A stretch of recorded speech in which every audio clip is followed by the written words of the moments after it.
Y estos profesionales, lo que más me dolía era engañar a los comerciantes.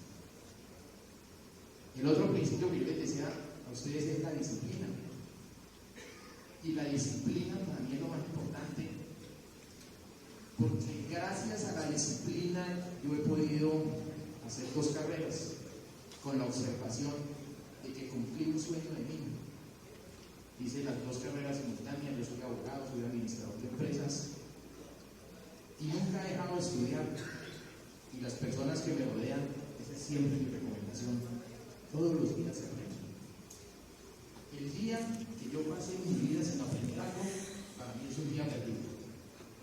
Y gracias a esa disciplina tengo 3 especializaciones, tengo una maestría en Derecho Público, tengo una maestría en Derecho Administrativo, tengo una maestría en Derecho Constitucional, soy conjuez del Tribunal Contencioso Administrativo del Valle, soy conjuez del Consejo de Estado, que es el máximo organismo de cierre que hay en la jurisdicción contenciosa, donde finalmente puede llegar este proceso.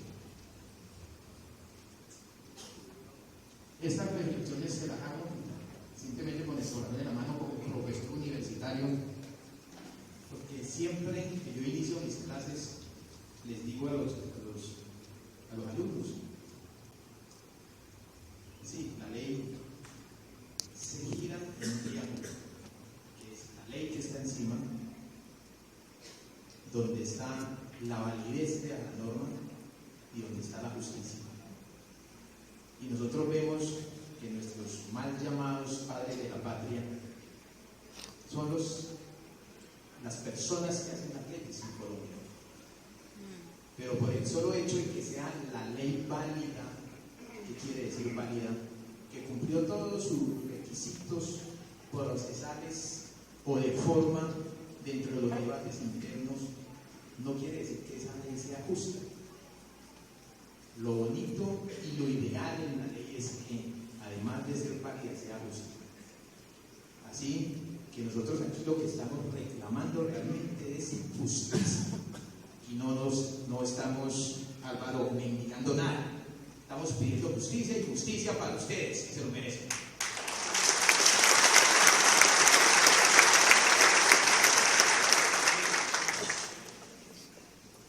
Para entrar un poquito en materia, quiero dividir mi presentación en 2 partes. Lo que es básicamente la acción que se pidió.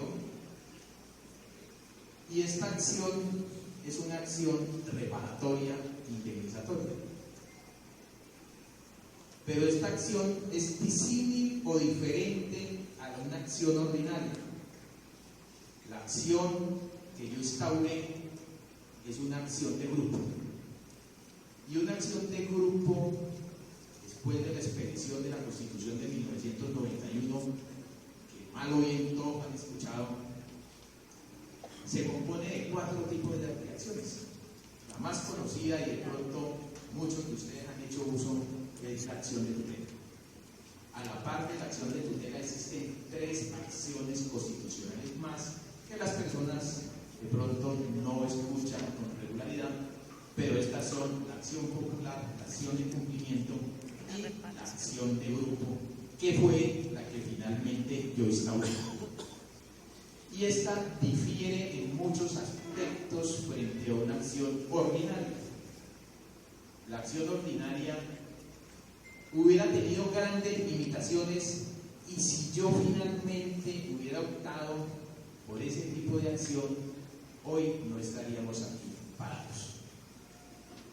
Y no estaríamos parados porque la acción ordinaria en este caso hubiera sido una acción de reparación directa, donde tendría que yo representar de manera única y exclusiva a las personas que me dieran poder.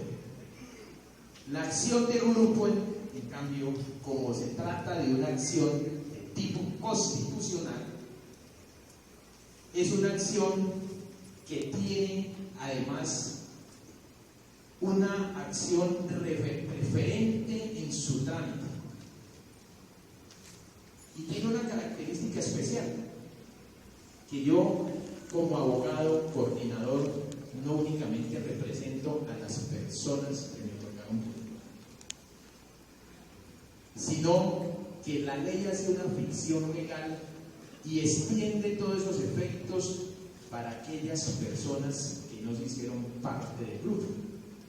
En conclusión, hacen parte de este tipo de acciones las personas que otorgaron poder y aquellas personas que no otorgaron poder, que se consideran el grupo indeterminado. Y ahí está la clave de lo que decía Rocío, les comunicaba a ustedes que no se dejen engañar. Porque cuando hay un abogado coordinador en este tipo de acciones, esa ficción legal la extiende como representante judicial dentro del proceso de parte de todos ustedes. El artículo 48 de la ley 472 que está aquí reflejado tiene un parágrafo, y si ustedes lo leen con detenimiento dice, ¿no es cierto?, sin necesidad de que cada uno de los interesados ejerza por separado su propia acción ni hayan otorgado poder.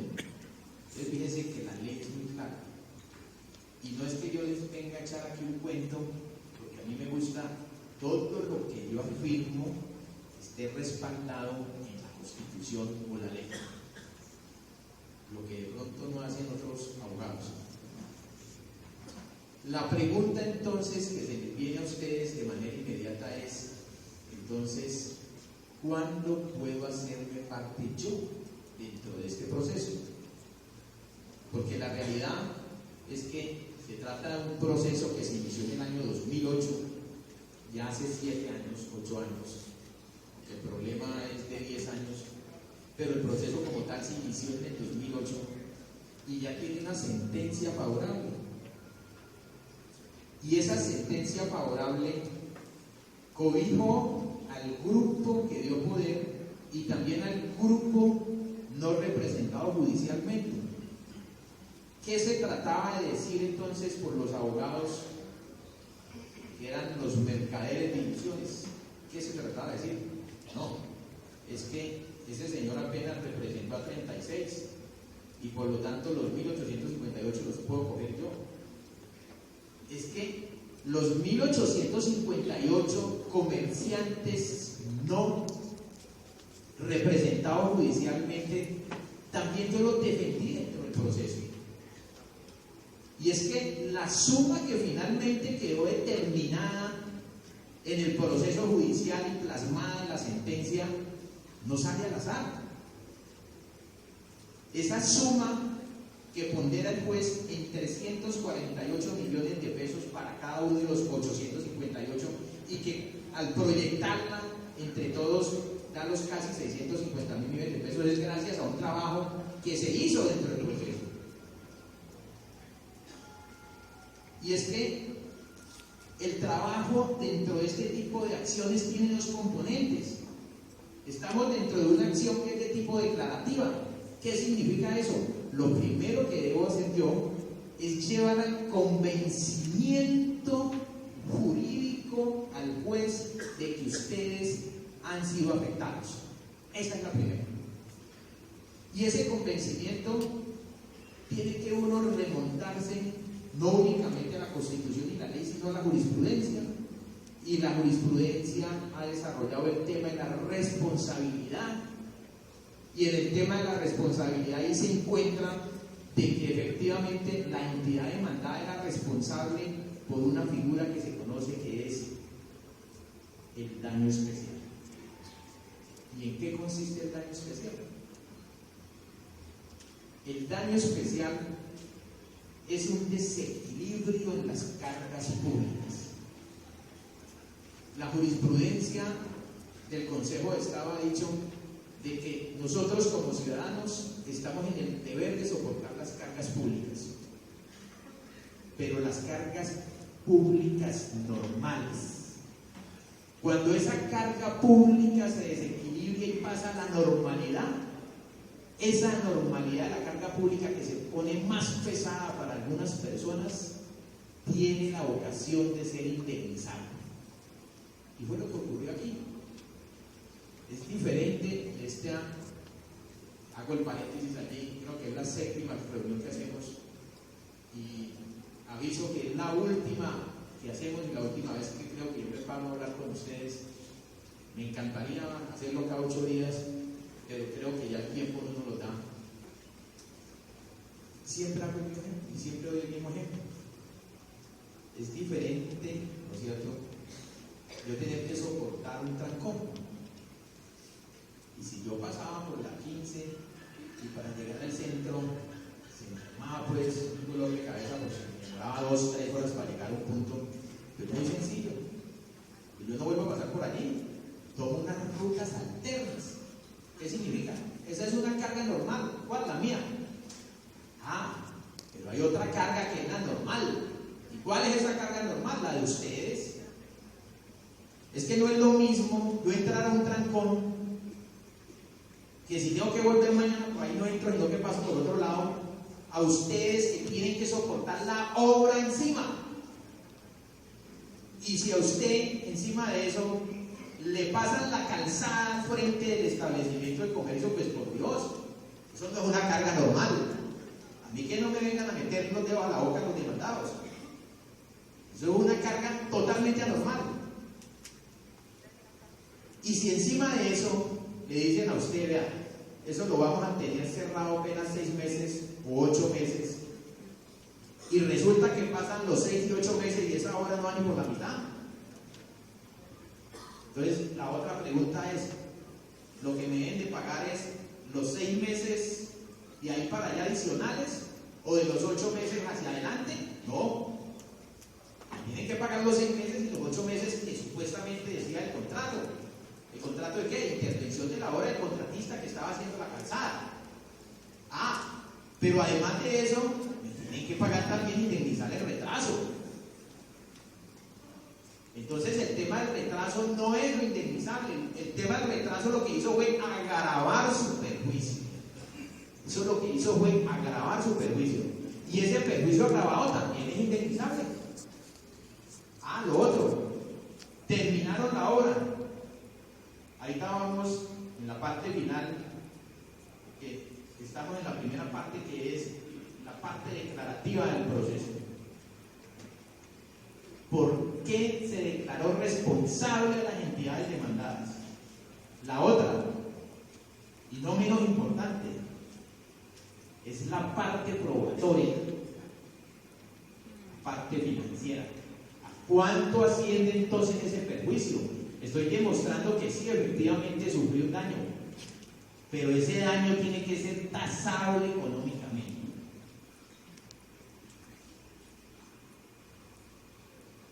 Y vuelvo y me repito, como lo vamos a proyectar ahorita más adelante, todas las intervenciones tuvieron un retraso. Y un retraso de más que el doble del tiempo inicialmente pactado en los contratos. Entonces era 6 meses y resulta que se demoraron 18 meses. Terminó la obra. Entonces, ¿qué pasa? ¿Qué pasa a futuro? Es que yo venía produciendo unas utilidades antes que se me mermaron a la mínima expresión. Y después de que abren la calzada, la recuperación de sus negocios fue lo mismo. No fue lo mismo. Esa parte también es objeto de mi recurso de apelación.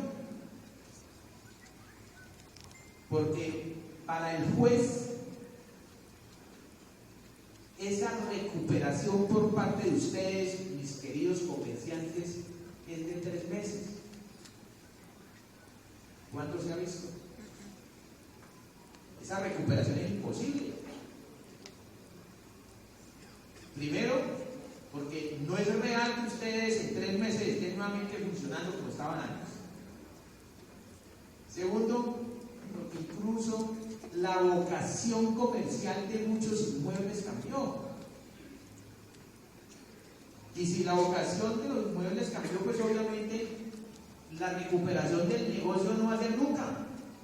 Y tercero, la más grave, a mucha gente que quebró, mucha gente cerró. Es que a mí se me acercan y yo he querido hacer obviamente nos van a colaborar con el micrófono para resolver algunas inquietudes, pero digamos que en esto yo ya vengo trabajando mucho tiempo y he focalizado como las preguntas más recurrentes y primero me dispensarán, trataré de resolverlas y si de pronto no están dentro de aquellas, pues sí procederemos después a escuchar las inquietudes de manera individual.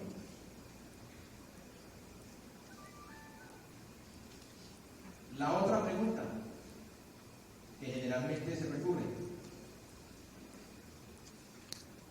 ¿a quiénes demandamos? Porque entonces aquí siempre brinca el municipio, siempre brinca Metrocali. La demanda inicialmente, para conocimiento e información de todos, fue la Nación, Ministerio de Hacienda, Ministerio de Transporte, y es más, de último yo metí al municipio y de último metí yo a Metrocali. Esa parte también es objeto de apelación de mi recurso, porque con el mismo rasero que incluyeron al municipio, porque digamos que quien materializa, ¿no es cierto?, el daño y ese perjuicio hacia ustedes es Metrocali. Claro, Metrocali fue el que hizo los contratos de manera directa con los consorcios, con las uniones temporales, con las sociedades que finalmente ejecutaron las obras. Ese fue Metrocali.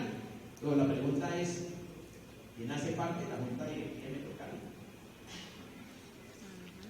¿Quién hace parte de Metrocali? De Metrocali hace parte el municipio, y de Metrocali lógicamente hace parte del municipio y yo también la Nación. Entonces por eso ustedes observan de manera general que cuando hay un problema acá, entonces el Ministerio de Transporte a través del Ministerio de Defensa meten el billete y giran acá dinero para poder solventar la operación del sistema de transporte masivo de Cali. ¿Eso por qué? Eso no es gratuito. Es porque la Nación también hace parte de Metrocali. Entonces, si me condenaron al municipio, no había razón por medio del cual me excluyeran a la Nación. Y para nosotros es mucho más garantía tener a la Nación de respaldo, porque podemos tener asegurado de una manera más eficiente el pago de una indemnización tan alta. Eso sí no lo vamos a negar. Es que la demanda más grande que ha existido aquí en el país, y de pronto una de las más grandes del país. Y para eso obviamente necesitamos también un doliente que tenga cómo responder. No es lo mismo que usted le preste la plata a la Lule, y con todo respeto no es para hablar mal, que al muchacho vigilante de la cuadra. Usted le prestó 100 millones, olvídese que le perdió la plata. Ah, pero aquí la Lule no, pues señor, no me va a quedar mal. Y si me la firmó, pues yo sé que me responde. La otra pregunta, y que los medios de comunicación generalmente tienden a desinformar: ¿qué fue lo que se demandó? ¿Qué fue lo que se demandó? Entonces, resulta que en marzo del 2014, o sea, hace más de un año, sale en primera página, condenado el municipio por obras de la 15, decía la 15. Aclaración: lo que se demandó fue todo el sistema de transporte masivo. Y todo el sistema, pongámoslo a los tramos, ¿qué se demandó? Se demandó el tramo 1, el tramo 2, el tramo 3, el tramo 4, el tramo 5, digamos, el 6, 7 y 8, y vamos a la antepenúltima diapositiva, antepenúltima, no las primeras. No las primeras, la última, de las últimas, donde hay un cuadro de Excel. Donde hay un cuadro de Excel, por favor.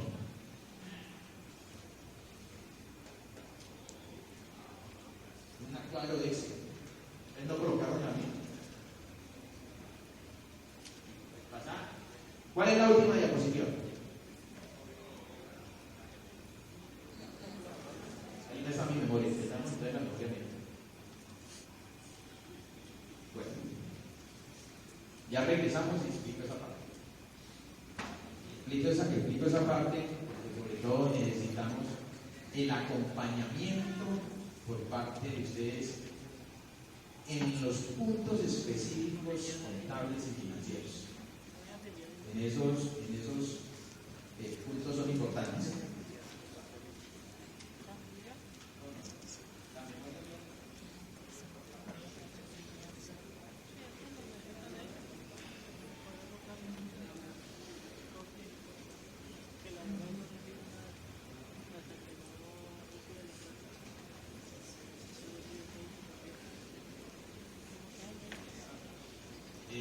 Los comerciantes que de pronto se están retirando, les pido un poquito de paciencia, porque la última parte, que es la contable, sí, tenemos un proceso declarativo, pero si ese proceso declarativo no está acompañado de la parte financiera y contable, no estamos haciendo nada.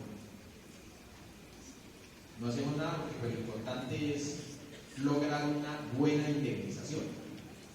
Y la indemnización, en la medida, esa es la anterior, en la medida en que ustedes conozcan cómo deben de organizar la parte financiera, así mismo vamos a tener unos buenos resultados. La siguiente pregunta puede ser: ¿cuál es el monto a pagar? ¿Cuál es el monto a indemnizar que está en la sentencia? El monto a indemnizar de manera general para las personas que no se hicieron parte del grupo es del orden de 347 millones de pesos.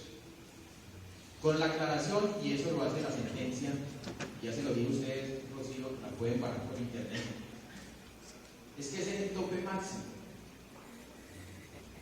Si resulta que mi establecimiento de comercio dio de que las pérdidas fueron superiores a esos 347 millones de pesos, pues finalmente la Defensoría del Pueblo, que es la que va a administrar la indemnización, no me va a pagar más de esa suma de dinero. Digamos entonces que ese es el techo máximo. Pero por el simple hecho también de que la sentencia diga que son 347 millones, no quiere decir que todos los que se han sentado van a tener derecho a ese pago.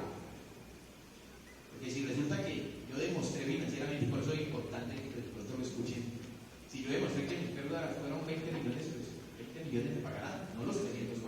Es lo que efectivamente yo alcance a demostrar, siempre que no me sume más de los 347 millones individualmente. Ahí están las sumas. La condena general fueron 345.000. La condena individual fueron 347 millones de pesos. Y ese es el enlace donde pueden ustedes encontrar en la página la sentencia completa, que es una sentencia de alrededor de 100 páginas. La otra pregunta: ¿cuándo pueden hacerse parte ustedes? Eso está en el artículo 58, busquémoslo. Hay 55, integración de grupo. Entonces, son dos momentos procesales. Y están determinados en la ley, que la ley es la ley 472, la que reglamentó todo lo atinente a las acciones de grupo. Y lo dice muy claro: podrán hacerse parte dentro del proceso antes de la apertura a pruebas. La pregunta es: ¿está dentro de la apertura a pruebas o no? La apertura a pruebas ya pasó, porque es antes de dictarse la sentencia de primera instancia. La sentencia de primera instancia ya fue dictada. Entonces nos queda una oportunidad. ¿Cuál es? Antes de la segunda. Quien no concurra al proceso podrá acogerse posteriormente dentro de los 20 días, o 20 días siguientes a la publicación de la sentencia. Entonces, salida la sentencia, ustedes tienen 20 días para acogerse al pacto. Entonces, ya mirarán ustedes también la preocupación que nos embarga, porque organizar información contable de más de 1.000 comerciantes en 20 días es complicado. Entonces, como dicen los muchachos, no queremos que nos van a coger con los calzones abajo, sino que cuando salga la sentencia, pues hombre, tenía ya el trabajo listo. tener ya trabajo listo. Y tener el trabajo listo es la parte contable bien organizada. Pasemos adelante. Adelante. Devuélvete el último. Este tema del pago es importante. El tema del pago es importante porque el pago no lo hace el juez. El pago, repito, no lo hace el juez. El pago está determinado también en la misma ley, artículo 65, y dice que ese pago deberá realizarlo el Fondo para la Defensa de los Derechos e Intereses Colectivos. ¿De quién? De la Defensoría del Pueblo. Entonces allí encontrarán ustedes la razón por qué ustedes deben de firmar dos poderes. Entonces, pronto la duda queda resuelta. ¿Por qué tengo que firmar un poder al juzgado? ¿Y por qué tengo que firmar un poder a la Defensoría? Porque el juzgado es el que me va a pagar. Quien administra todos esos dineros es la Defensoría del Pueblo. ¿A través de qué? A través del Fondo de Derechos para la Defensa de Derechos Colectivos. Derechos colectivos. Entonces, quien finalmente nos va a revisar toda esta parte financiera y si se ajusta o no se ajusta, ¿no es cierto?, va a ser la Defensoría. Por acá yo había traído una relación de algunas dudas. Yo he visto que son comunes, y son comunes de muchos comerciantes. ¿Qué pasa si ha fallecido el representante legal? ¿Puede reclamar? ¿No puede reclamar? Entonces ahí toca hacer una distinción. Y toca hacer una distinción en dos sentidos. Primero, tenemos que aclarar si se trata de un establecimiento de comercio. Y realmente en ese evento habría la complicación. Eventualmente, todo tiene solución, no se preocupen. Todo tiene solución. La otra, si se trata de una persona jurídica, o sea, una sociedad limitada, una sociedad anónima, una SAS, una comandita, en ese evento no hay problema. Porque si fallece el representante legal, simplemente o la junta directiva o la junta de socios, en su defecto, pues designará un nuevo representante y ese nuevo representante será la persona que podrá dar el poder y adelantar la reclamación. La otra pregunta, o la otra duda, perdón, si se trata de un establecimiento de comercio. El establecimiento de comercio se define como un conjunto de bienes que ayuda al empresario y comerciante a desarrollar y ejecutar su función y actividad. Así lo define el Código de Comercio, en el artículo 515. Entonces, si es un conjunto de bienes, como tal, el establecimiento no puede reclamar de manera directa. ¿Cómo reclama entonces? Todo establecimiento de comercio tiene un propietario. De pronto, esa parte ustedes han trasegado por muchos años, pero no la tienen clara. Entonces, el establecimiento de comercio tiene un propietario, pero ese propietario también puede tener una doble condición. Y si el propietario de ese establecimiento de comercio es una persona jurídica, pues no hay ningún problema. La misma solución del anterior. Pues se designa un nuevo representante legal. La dificultad entonces está cuando el propietario, y esto sí de pronto hay muchos casos, es una persona natural. Entonces, si es una persona natural, ahí sí de pronto hay un poquito más de inconveniente, pero bueno, tiene solución. La primera solución, toca que levantarle la asociación. La otra pregunta, ¿y si no han levantado asociación? Pues los herederos. ¿Y cómo hacen valer el derecho? ¿Cómo demuestran esa relación de heredero? ¿Con los registros? ¿Cuál? Si es esposa, pues el registro matrimonio. Si son los hijos, pues con los registros civiles de nacimiento. ¿Que no son casados? no importa, también tiene derecho. Las declaraciones de extrajuicio que digan de que la señora convivió con el señor o el señor convivió con la señora por más de 2 años y con eso vamos por él. Entonces lo que quiero decir es que tiene solución. Esa es como el primer interrogante de pronto de muchos. Otra, área de afectación. Entonces, aquí nos entramos un poquito al cuadro de Excel, el primero, el grande, por favor. ¿Cuáles son los tramos de afectación? Entonces, ustedes observarán y se les van a entregar a ustedes unas hojas individuales donde va a aparecer estos tramos, todos estos tramos. Entonces, encontrarán que el tramo 1 tenía un plazo de 6 meses, iniciaba 17 de mayo del 2004. Esto es preciso y es probatorio. O sea, lo que está ahí reflejado fue lo que finalmente se demostró dentro del proceso. Ahí está verificado y se demostró de manera documental. ¿Cómo? Con los contratos. Están aportados todos completicos, con el acta de inicio y con el acta de terminación. Y encima de eso también hay testimonios. O sea, eso está documentado y está aprobado dentro del proceso. Entonces el tramo 1, 17 de mayo, tenía supuestamente en principio 5 meses para ejecutar la obra. Perdón, plazo 6 meses y tuvo un retraso de 5 meses la obra, para un total de meses de 11.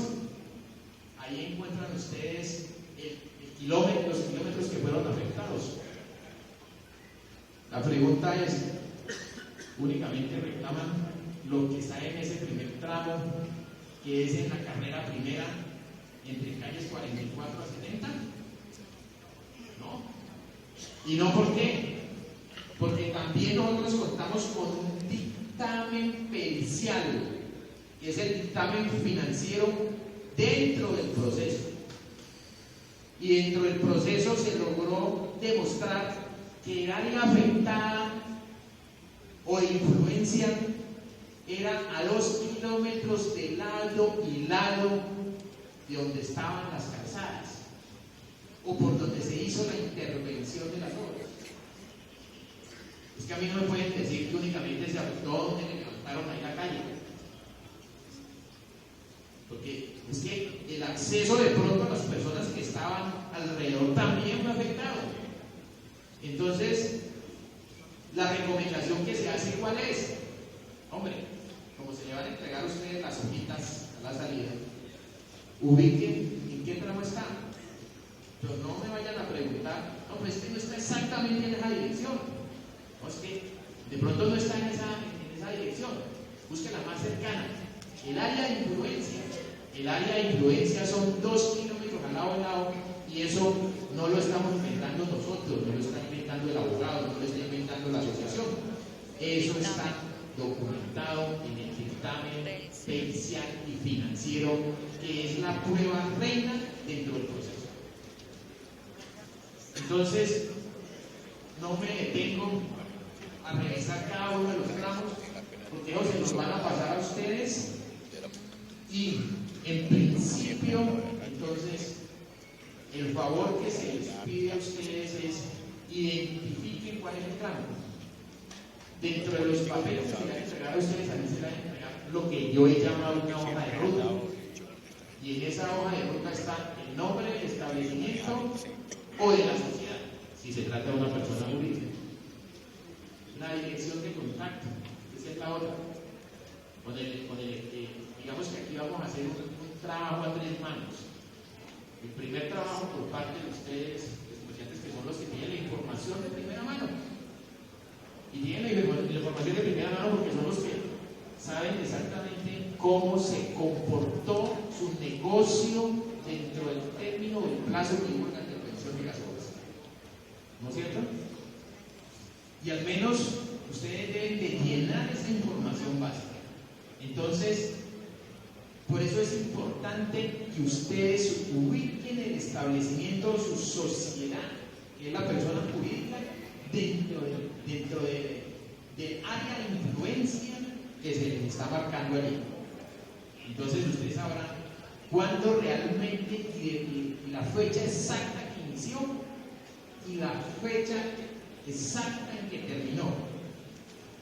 Ustedes mirarán acá que dicen meses liquidables.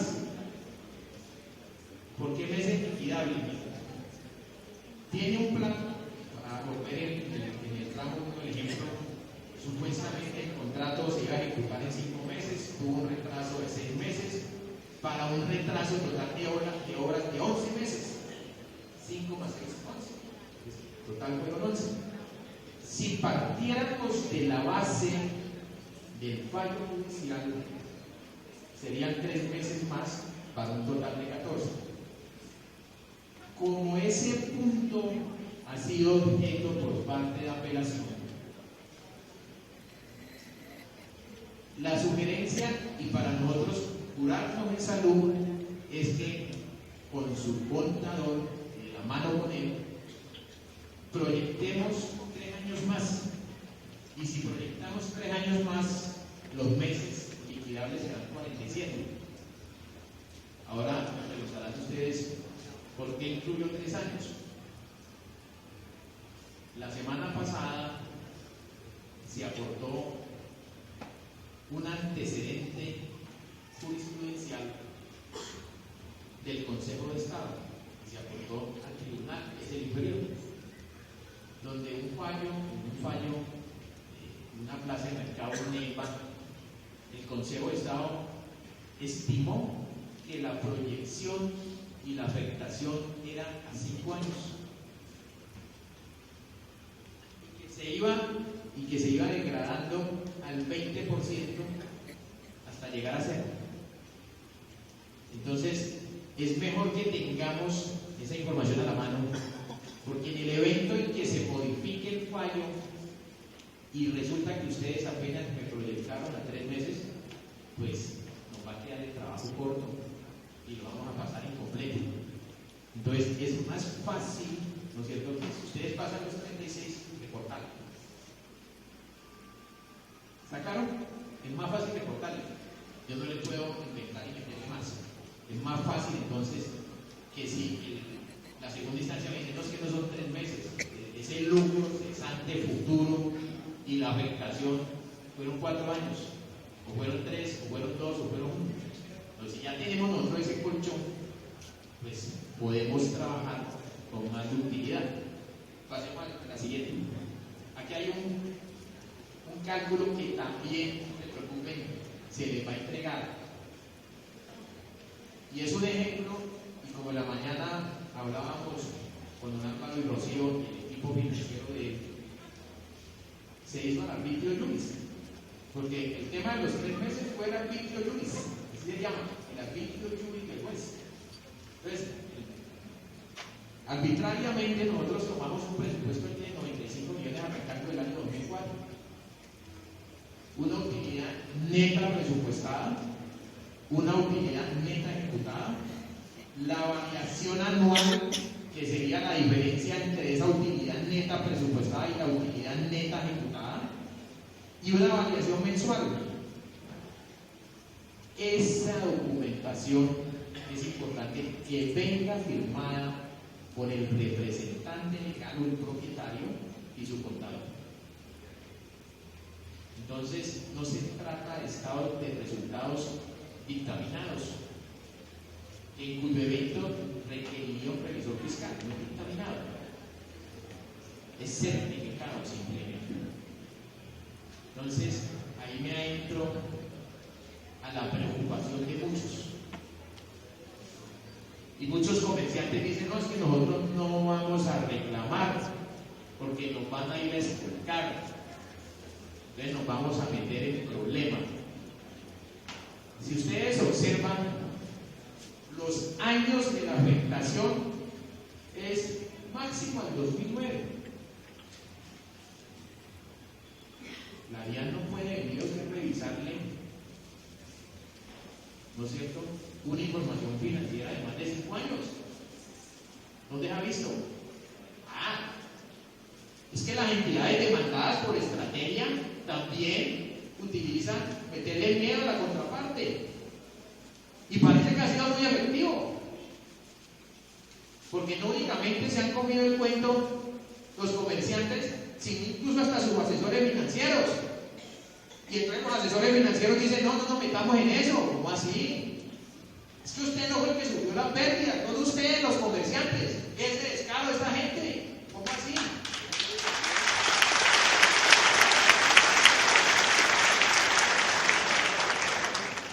El Señor simplemente usted lo tiene aquí al lado. Pero la persona que sufrió el perjuicio en carne propia fue el comerciante, no el asesor financiero. Eso es una falsa, eso es una mentira.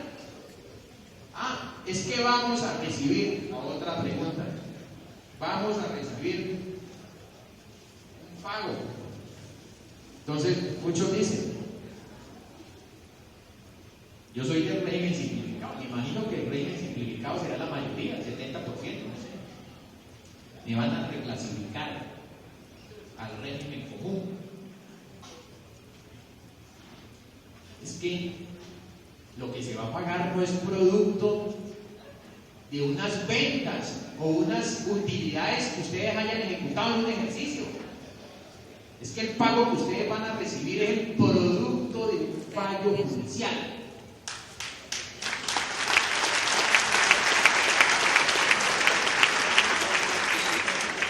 Y si es producto de un fallo judicial, tiene una naturaleza totalmente diferente a unas utilidades que se hayan de pronto ejecutado en un periodo o en un año específico. Entonces, por lo tanto, eso no puede ser objeto de un pago judicial de una revisión tributaria por parte de la DIAN. No puede ser. Entonces, ese argumento baladí también es para ablandarlos. Es que esto es como un ring de boxeo. Y la contraparte que está allá lo que nos quiere es ablandar y nos quiere asustar, atemorizar. Pero eso no es una realidad. Eso rompe con la realidad jurídica de un proceso judicial. Porque si usted está recibiendo una indemnización, eso es el pago de una sentencia, no el pago de una utilidad que usted haya tenido en su establecimiento de comercio. Otra duda. ¿Qué pasa cuando la certificación de planeación sale y no se encuentra frente al corredor? Entonces, ahí les van a pasar también a ustedes una hojita donde le decía yo a don Álvaro, tuve apoyo de la sentencia, pero quise ir más allá.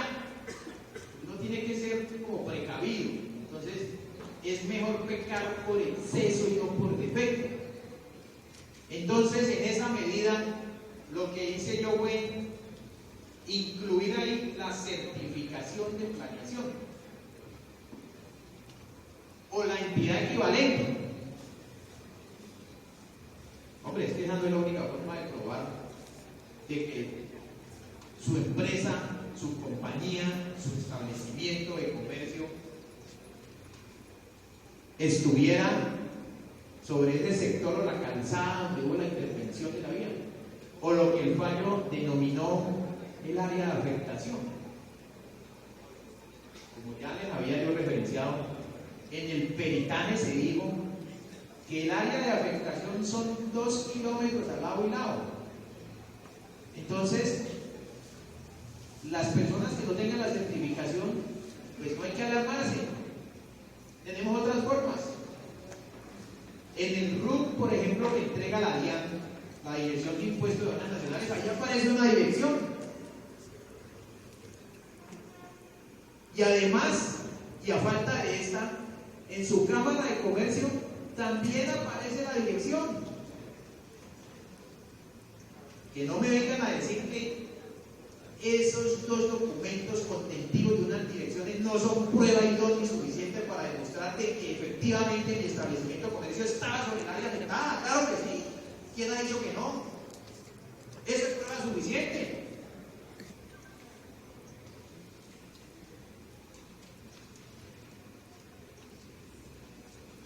Otra duda que han tenido.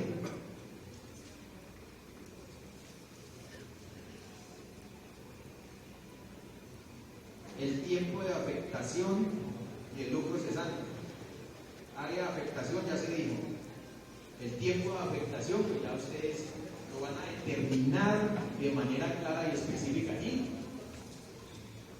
Ubiquen, por favor, cuál ha sido el área de influencia donde estuvo su empresa y su compañía, y con eso logramos determinar cuál sería la proyección. En ese cálculo que estaba en la página siguiente, se habla de una variación mensual, y es mejor así porque nos embolatamos donde los pongamos a ustedes a hacer ese trabajo mensualizado. Entonces, ustedes saben que los establecimientos de comercio en el transcurso del año tienen unos picos, y hay personas que venden más en diciembre, y hay otros que las ventas se les caen en enero, pero paradójicamente hay otros que arrancan sus picos en enero. Entonces ahí lo que se pretende con el tema de la variación es promediarlo.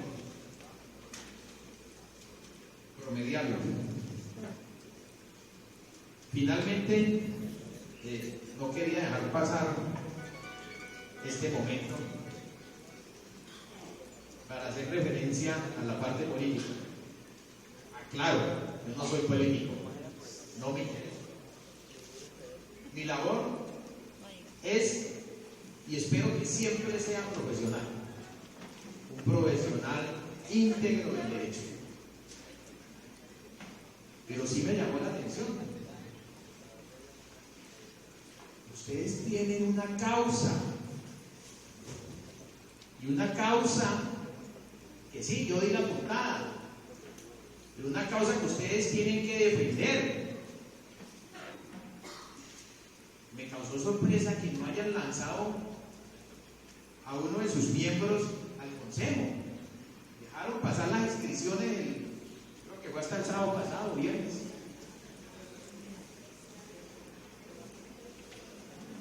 Vean, con todas las personas que ustedes tienen aquí, tengan la absoluta seguridad que hubieran podido sacar 2 personas.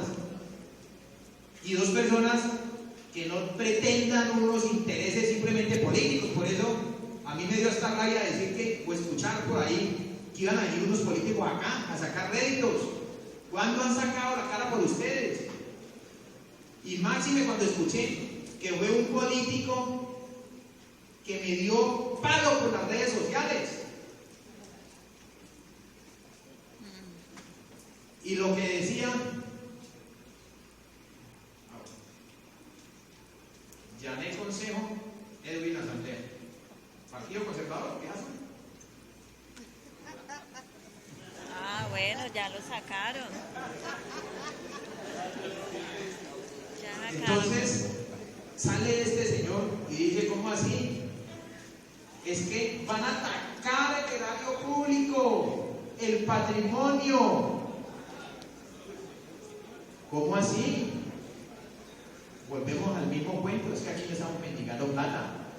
Estamos pidiendo un dinero que por derecho nos corresponde, o les corresponde a ustedes. A propósito de la tarjeta que me entregaron, es que además del tema de las corporaciones públicas, llámese asambleas, llámese consejos, también se va a elegir alcalde de la ciudad. Y sobre esto sí quiero hacer una puntual advertencia, porque la persona que ustedes tienen parada aquí en este momento fue la persona que dio un debate y una controversia jurídica con uno de los candidatos que está ahorita en la alcaldía. Y pongan cuidado y sepan por quién van a votar. Porque yo fui el representante y el abogado del concesionario del tema de la carretera Cali-Candelaria. Y el señor que se vende o se vendía de izquierda y que terminó amangualado con la derecha y con la política rancia del país.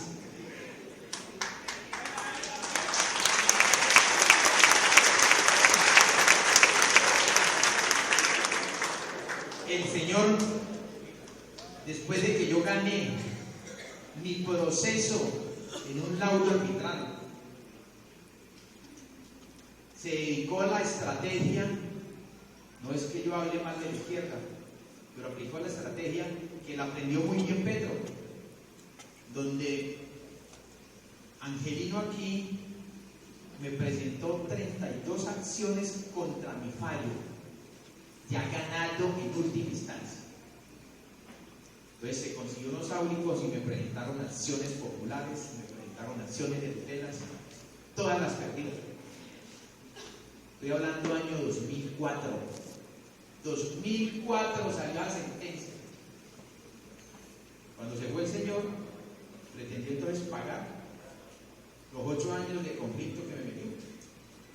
Y venga, tenga los 10 pesos. Un momentico, pues que eran los 10 pesos hace 8 años. ¿Por qué hago una significación? Puede que mañana o antes de que termine el año salga nuestro fallo. Entonces tenemos que saber cuál es la persona que nos va a pagar. La persona que nos va a honrar esa deuda. Y tengan la absoluta seguridad que si llega este señor no nos va a honrar la deuda.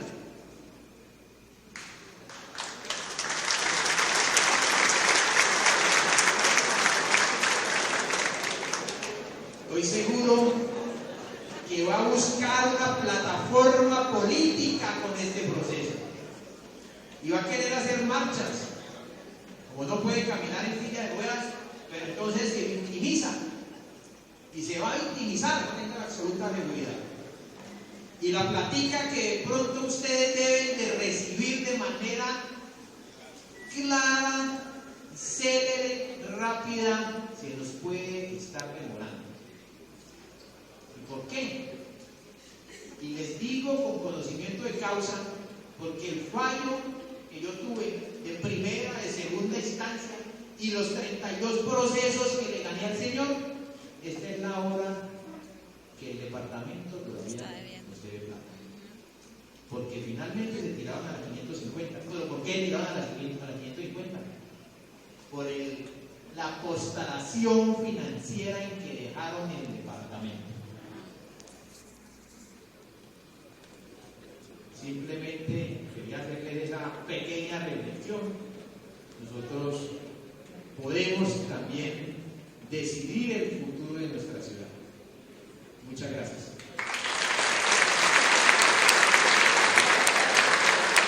Muchas gracias al doctor Peña por su intervención.